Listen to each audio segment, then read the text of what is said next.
Hi all, hidden talks 365ൻ്റെ പുതിയൊരു വീഡിയോയിലേക്ക് എല്ലാവർക്കും സ്വാഗതം. ഞാൻ നിങ്ങളുടെ സ്വന്തം KJ. ഇന്ന് ഞാൻ നിങ്ങളോട് സംസാരിക്കാനായിട്ട് പോകുന്നത് നമുക്ക് UK-യിൽ PR അല്ലെങ്കിൽ ILR കിട്ടണമെങ്കിൽ മസ്റ്റായിട്ടും പാസ്സാകേണ്ട ഒരു എക്സാമിനെ കുറിച്ചാണ്. 18 ഇയേഴ്സ് അല്ലെങ്കിൽ അതിന് മുകളിലോട്ടുള്ള എല്ലാവരും ഈ എക്സാം പാസ്സായെങ്കിൽ മാത്രമേ നമുക്ക് UK PR അല്ലെങ്കിൽ ILRൻ്റെ ആപ്ലിക്കേഷൻ സബ്മിറ്റ് ചെയ്യാനായിട്ട് പറ്റുകയുള്ളൂ. ആ എക്സാമാണ് life in the UK test. So ഈ വീഡിയോയിൽ ഞാൻ നിങ്ങൾക്ക് ലൈഫ് ഇൻ ദി UK ടെസ്റ്റിൻ്റെ മെയിനായിട്ടുള്ള ഫീച്ചേഴ്സും അതുപോലെ എന്തൊക്കെ ടോപ്പിക്സ് ആണ് ഇതിന് ഡിസ്കസ് ചെയ്യേണ്ടതെന്നുമാണ് പറയാനായിട്ട് ആഗ്രഹിക്കുന്നത്.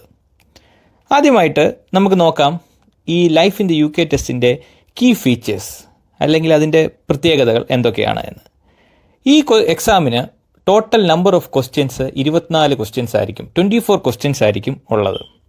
അതുപോലെ ഈ എക്സാമിൻ്റെ ടോട്ടൽ ടൈം എന്ന് പറയുന്നത് 45 മിനിറ്റ്സ് ആണ്. അപ്പോൾ നിങ്ങളൊന്ന് ആലോചിക്കുക, 24 ക്വസ്റ്റ്യൻസ് ഉണ്ട്, 45 മിനിറ്റ്സ്, ഏകദേശം 2 മിനിറ്റിനടുത്ത് ഒരു ക്വസ്റ്റ്യൻ ആൻസർ ചെയ്യാൻ നമുക്ക് ടൈം കിട്ടും.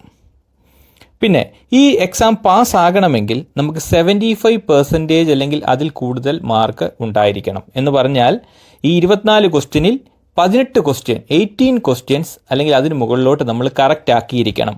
17 അല്ലെങ്കിൽ 17 ക്വസ്റ്റ്യനാണ് നിങ്ങൾ കറക്റ്റ് ആക്കിയതെങ്കിലും നിങ്ങൾ ഫെയിൽ ആയിരിക്കും. 18 അല്ലെങ്കിൽ അതിന് മുകളിലോട്ട് കറക്റ്റ് ആക്കിയിരിക്കണം. ഇനി ക്വസ്റ്റ്യൻ പാറ്റേൺ എന്ന് പറയുന്നത് മൾട്ടിപ്പിൾ ചോയ്സ് ക്വസ്റ്റ്യൻസ് ആണ്. എന്ന് പറഞ്ഞാൽ ഒരു ക്വസ്റ്റ്യൻ കാണും, അതിന് 4 ഓപ്ഷൻസ് ചോയ്സ് കാണും. ഇതിലെ ഏറ്റവും കറക്റ്റായിട്ടുള്ള ആൻസർ ഏതാണെന്ന് വെച്ചാൽ അത് സെലക്ട് ചെയ്ത് കൊടുക്കുക. ചിലപ്പോൾ ഒന്നിലധികം കറക്റ്റ് ആൻസേഴ്സ് കാണും, അതെല്ലാം അപ്പോൾ നമ്മൾ സെലക്ട് ചെയ്ത് കൊടുക്കുക. ചിലപ്പോൾ ഒരു സ്റ്റേറ്റ്മെൻറ്റ് തന്നിട്ട് അത് ട്രൂ ആണോ ഫോൾസ് ആണോ എന്ന് സെലക്ട് ചെയ്യുകയായിരിക്കും. അപ്പോൾ അങ്ങനെയുള്ള പല രീതിയിലുള്ള മൾട്ടിപ്പിൾ ചോയ്സ് ക്വസ്റ്റ്യൻസ് ആണ് ഇതിനകത്തുണ്ടാകുന്നത്. എന്തായാലും എല്ലാത്തിനും ഓപ്ഷൻ ഉള്ളതാണ്. ഇനിയും ഈ എക്സാമിൻ്റെ ടൈപ്പ് എന്ന് പറയുന്നത് കമ്പ്യൂട്ടർ ബേസ്ഡ് ആണ്, പെൻ ആൻഡ് പേപ്പർ എക്സാം അല്ല. കമ്പ്യൂട്ടർ സ്ക്രീനിൽ നമ്മൾക്ക് കറക്റ്റായിട്ടുള്ള ഓപ്ഷൻസ് സെലക്ട് ചെയ്ത് കൊടുത്താൽ മാത്രം മതി. ഇതിൻ്റെ ലാംഗ്വേജ് ഇംഗ്ലീഷിലാണ്. ഈ ടെസ്റ്റ് നടക്കുന്നത് ഇംഗ്ലീഷിലായിരിക്കും.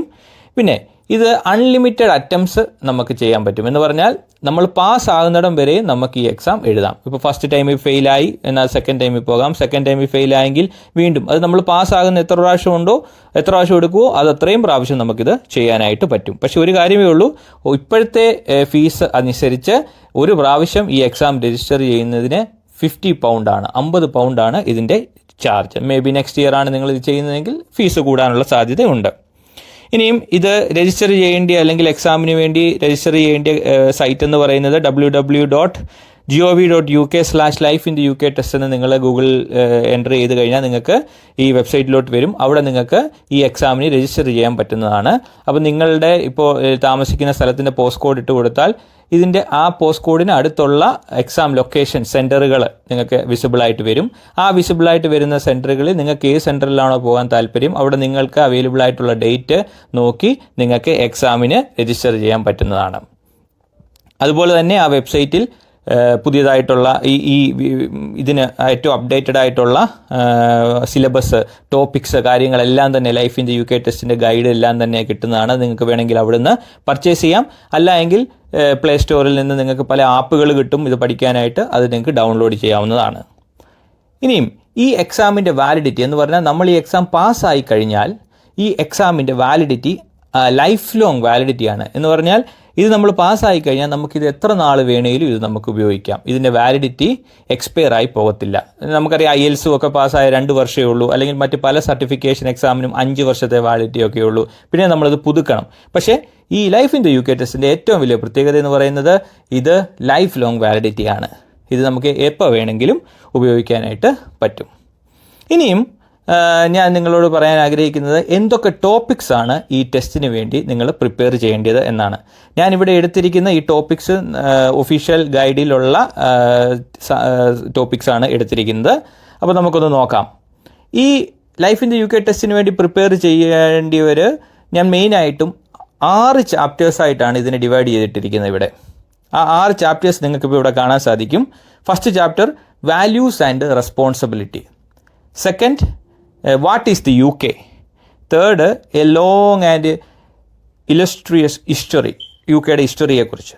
തേർഡ് എന്ന് പറയുന്നത് ഫോർത്ത് എന്ന് പറയുന്നത് എ മോഡേൺ ത്രൈവിംഗ് സൊസൈറ്റി. പിന്നെ അടുത്തത് ഗവൺമെൻറ്, പിന്നെ ബ്രിട്ടീഷ് ലോസ് ആൻഡ് ജസ്റ്റിസ്. ഇങ്ങനെ 6 ചാപ്റ്റേഴ്സാണ് ലൈഫ് ഇൻ ദി UK ടെസ്റ്റിന് നിങ്ങൾക്ക് പ്രിപ്പയർ ചെയ്യാനായിട്ടുള്ളത്. ഓരോ ചാപ്റ്ററിലും എന്തൊക്കെ ടോപ്പിക്സ് വരുമെന്ന് നമുക്ക് നോക്കാം. ഫസ്റ്റ് ചാപ്റ്ററിൽ ഞാൻ പറഞ്ഞു വാല്യൂസ് ആൻഡ് റെസ്പോൺസിബിലിറ്റി. അതിനകത്ത് വരുന്നത് ഒരു സിറ്റിസൺ എന്ന നിലയിൽ നമ്മുടെ എന്തൊക്കെ വാല്യൂസ് അല്ലെങ്കിൽ പ്രിൻസിപ്പിൾസ് ആണ് നമ്മൾ ഫോളോ ചെയ്യേണ്ടത്, അതുപോലെ കമ്മ്യൂണിറ്റിക്ക് നമ്മളുള്ള റോൾ എന്താണ്, എങ്ങനെ നമുക്ക് കമ്മ്യൂണിറ്റിയെ സപ്പോർട്ട് ചെയ്യാം, അതുപോലെ എങ്ങനെ നമുക്ക് എൻവയോൺമെൻറ്റിനെ ലുക്ക് ആഫ്റ്റർ ചെയ്യാം, ഇങ്ങനെയുള്ള കാര്യങ്ങളൊക്കെയാണ് ഈ ഫസ്റ്റ് ചാപ്റ്ററിൽ വരുന്നത്. ഇത് വളരെ ഈസി ആയിട്ടുള്ള ഒരു ചാപ്റ്ററാണ്.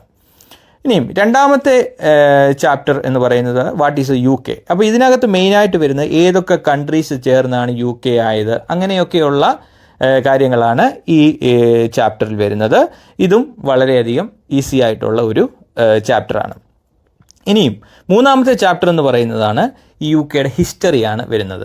ഈ ലൈഫ് ഇൻ ദി UK ടെസ്റ്റിൻ്റെ സിലബസിലെ ഏറ്റവും വലിയ ഒരു ചാപ്റ്ററാണ് ഈ പറയുന്ന മൂന്നാമത്തെ ചാപ്റ്റർ, അല്ലെങ്കിൽ അവരുടെ ഹിസ്റ്ററി. ഇതിനകത്ത് എന്തൊക്കെ വരുമെന്ന് ചോദിച്ചാൽ ഏറ്റവും ഏർലി ബ്രിട്ടൻ്റെ ഹിസ്റ്ററി ഉണ്ട്, അതുകൊണ്ട് അതിൻ്റെ മിഡിൽ ഏജസിൽ വരുന്ന ഹിസ്റ്ററി ഉണ്ട്, പിന്നെ രാജവംശങ്ങളെക്കുറിച്ച് മൊണാർക്സ് UKയുടെ അതിൻ്റെ ഹിസ്റ്ററി ഉണ്ട്, പിന്നെ പാർലമെൻറ്റ് തുടങ്ങിയതിൻ്റെ ഹിസ്റ്ററി ഉണ്ട്, പിന്നെ പല കൺട്രീസ് ചേർന്ന് UK ആയി അതിൻ്റെ യൂണിഫിക്കേഷൻ അത് അതിൻ്റെ ഹിസ്റ്ററി ഉണ്ട്, പിന്നെ ഇൻഡസ്ട്രിയൽ റെവല്യൂഷനെ കുറിച്ച് ഉണ്ട്, വിക്ടോറിയൻ ഏജ് അന്നേരത്തെ ബ്രിട്ടീഷ് എംപയറിൻ്റെ വളർച്ച അതിനെക്കുറിച്ചുണ്ട്, അതുപോലെ ഫസ്റ്റ് വേൾഡ് വാറിനെ കുറിച്ചുണ്ട്, അത് കഴിഞ്ഞുണ്ടായ ഡിപ്രഷൻ പീരീഡിനെ കുറിച്ചുണ്ട്, സെക്കൻഡ് വേൾഡ് വാറിനെ കുറിച്ചുണ്ട്, അത് 1945 ശേഷമുള്ള UK ഗവൺമെൻറ് അതിൻ്റെ വെൽഫെയറിനെ കുറിച്ച്, പിന്നെ ബ്രിട്ടീഷ് ഇൻവെൻഷൻസിനെ കുറിച്ച്, അതുപോലെ സെക്കൻഡ് വേൾഡ് വാറിന് ശേഷമുള്ള UK ഗവൺമെൻറ്റിനെ കുറിച്ച്, ഇങ്ങനെയുള്ള കാര്യങ്ങൾ ആ ഹിസ്റ്ററികൾ മുഴുവൻ ഈ ചാപ്റ്ററിലാണ് വരുന്നത്. അപ്പോൾ വളരെയധികം ഡേറ്റ്സ്, വളരെയധികം ആളുകളുടെ പേരുകൾ, പല പല മൂവ്മെൻറ്റുകൾ, ഇതൊക്കെ ഈ തേർഡ് ചാപ്റ്ററിൽ നമുക്ക് പഠിക്കാനായിട്ട് ഉള്ളതാണ്. ഇനിയും ഫോർത്ത് ചാപ്റ്ററിൽ നമുക്ക് നോക്കാം എന്തൊക്കെയാണുള്ളത്. ഈ പുതിയൊരു സൊസൈറ്റി, മോഡേൺ ആയിട്ടുള്ളൊരു സൊസൈറ്റി എന്ന രീതിയിൽ UK എന്തൊക്കെയാണ് ഉള്ളതെന്നാണ് ഈ ചാപ്റ്ററിൽ നമുക്ക് വരുന്നത്. അതിൽ വരുന്ന കാര്യങ്ങളെന്ന് പറയുന്നത് ഇവിടുത്തെ സിറ്റീസ് പോപ്പുലേഷനെ കുറിച്ച് നമുക്ക് പഠിക്കാനായിട്ടുണ്ട്, പിന്നെ റിലീജിയസ് ഫെസ്റ്റിവൽസ് UKയിലെ അത് പഠിക്കാനായിട്ടുണ്ട്, സ്പോർട്സിനെ കുറിച്ച് ഇമ്പോർട്ടൻ്റ് ആയിട്ടുള്ള ഫേമസ് ആയിട്ടുള്ള സ്പോർട്സ് മെൻ അല്ലെങ്കിൽ വുമണിനെ കുറിച്ച്, ഇവിടുത്തെ മ്യൂസിക്, അവരുടെ ഫേമസ് ആയിട്ടുള്ള കമ്പോസേഴ്സിനെ കുറിച്ച്, അതുപോലെ തിയേറ്റർ, സിനിമ, അങ്ങനെയുള്ള കാര്യങ്ങൾ, പിന്നെ ആർട്ടിസ്റ്റുകളെക്കുറിച്ച്, ആർക്കിടെക്റ്റുകളെക്കുറിച്ച്, പോയംസിനെ കുറിച്ചും പോയറ്റ്സിനെ കുറിച്ചും അതിൻ്റെ ഓതേഴ്സ്, പിന്നെ അതുപോലെ കോമഡി, അങ്ങനെയുള്ള ഫിലിം, അങ്ങനെയുള്ള കാര്യങ്ങൾ, പിന്നെ ഫേമസ് ആയിട്ടുള്ള ബ്രിട്ടീഷ് ലാൻഡ് മാർക്സ്, ഇതെല്ലാമാണ് ഈ ചാപ്റ്ററിൽ വരുന്നത്. ഇതും വളരെ കുറേ പേരുകളും കാര്യങ്ങളും ഒക്കെ നമ്മൾ പഠിച്ചിരിക്കേണ്ടതായിട്ട് വരും. ഇങ്ങനെ ഫേമസ് ആയിട്ടുള്ള ആളുകളുടെയൊക്കെ ഈ ചാപ്റ്ററിൽ വരുന്നതാണ്. ഇനിയും അടുത്ത ചാപ്റ്റർ എന്ന് പറയുന്നത് ഗവൺമെൻറ്, അതിനെക്കുറിച്ചാണ്, UK ഗവൺമെൻറ്റിനെ കുറിച്ചാണ്. അത് ഡെവലപ്മെൻറ്റ് ഓഫ് ബ്രിട്ടീഷ് ഡെമോക്രസിയെക്കുറിച്ച് പഠിക്കാനുണ്ട്, ബ്രിട്ടീഷ് കോൺസ്റ്റിറ്റ്യൂഷനെ കുറിച്ച് പഠിക്കാനുണ്ട്, ഗവൺമെൻറ്റിൻ്റെ സിസ്റ്റം എങ്ങനെയാണെന്ന് പഠിക്കാനുണ്ട്, പിന്നെ ലോക്കൽ ഗവൺമെൻറ്റിനെ കുറിച്ച്, നമ്മൾ എങ്ങനെയാണ് ഇവിടെ വോട്ട് ചെയ്യുന്നത്, വോട്ടിംഗ് സിസ്റ്റത്തെക്കുറിച്ച്, അതുപോലെ UKയുടെ ഇൻ്റർനാഷണൽ ഇൻസ്റ്റിറ്റ്യൂഷനെ കുറിച്ച്, UKയുടെ മെമ്പർഷിപ്പുള്ള ഇൻസ്റ്റിറ്റ്യൂഷൻ, കോമൺവെൽത്ത്, പിന്നെ യൂറോപ്യൻ യൂണിയന്, യുണൈറ്റഡ് നേഷൻ, NATO, അങ്ങനെയൊക്കെയുള്ള കാര്യങ്ങളെക്കുറിച്ച്, അതെന്നാണ് ജോയിൻ ചെയ്തതെന്നും ഒക്കെയുള്ള ഇയറും കാര്യങ്ങളും ഒക്കെ ഈ ചാപ്റ്ററിൽ പഠിക്കാനായിട്ടുണ്ട്. അടുത്ത ചാപ്റ്ററാണ് ബ്രിട്ടീഷ് ലോസ് ആൻഡ് ജസ്റ്റിസ്. ഇവിടെ പഠിക്കാനുള്ളത് ഡിഫറെൻറ്റ് ടൈപ്പ് ഓഫ് കോർട്ടുകളെക്കുറിച്ച് പഠിക്കാനുണ്ട്, അവിടുത്തെ ഒരു സിറ്റിസൺ എന്ന നിലയിലുള്ള ഫണ്ടമെൻ്റൽ പ്രിൻസിപ്പിൾസും റൈറ്റ്സും ഒക്കെ എന്താണെന്ന് പഠിക്കാനുണ്ട്, പിന്നെ ടാക്സേഷനെ കുറിച്ച് പഠിക്കാനുണ്ട്, ഡ്രൈവിംഗ് ലോസ് കാര്യങ്ങൾ പഠിക്കാനുണ്ട്. അപ്പോൾ ഇത്രയും കാര്യങ്ങളാണ് ഈ ആറാമത്തെ ചാപ്റ്ററിൽ വരുന്നത്. അപ്പം ഇപ്പം നിങ്ങൾക്ക് മനസ്സിലായി കാണും, ഇതത്ര സിമ്പിളായിട്ടുള്ള കാര്യമല്ല, കുറച്ച് കാര്യങ്ങൾ കൂടുതലായിട്ടുണ്ട്. അപ്പം ഇത് നല്ലപോലെ പ്രിപ്പയർ ചെയ്യാതെ പോയാൽ ഇത് പാസ്സാവുന്ന കാര്യം ഇച്ചിരി ബുദ്ധിമുട്ടായിരിക്കും. അപ്പം ഈ 6 ചാപ്റ്ററിലൂടെ മിക്സ് ചെയ്തായിരിക്കും നിങ്ങൾക്ക് വരുന്ന 24 ക്വസ്റ്റ്യൻ. അപ്പോൾ ഒരു ഐഡിയ കിട്ടിക്കാണുമെന്ന് ഞാൻ വിശ്വസിക്കുന്നു. ഇനിയും എനിക്കൊരു സജഷൻ നിങ്ങൾക്ക് തരാനുള്ളത്, പലർക്കും പറ്റുന്നതാണ്, നമ്മൾ ഈ ILR 5ാമത്തെ വർഷം ILRന് അപ്ലൈ ചെയ്യുന്നതിന് കറക്റ്റ് 2 മാസം മുന്നെയൊക്കെ പോയായിരിക്കും ഈ ടെസ്റ്റിന് രജിസ്റ്റർ ചെയ്യുന്നത്. അപ്പോൾ നമുക്ക് അത് പ്രിപ്പയർ ചെയ്യാനുള്ള ഇനഫ് ടൈം കിട്ടത്തില്ല, കാരണം മറ്റ് പല കാര്യങ്ങളും നമുക്ക് റെഡിയാക്കാനുണ്ട്. നമുക്ക് അതിൻ്റെ അടുത്തുള്ള സെൻറ്ററുകളൊന്നും കിട്ടണമെന്നില്ല, കാരണം നമ്മുടെ ഡേറ്റ് അവൈലബിലിറ്റി അനുസരിച്ച്.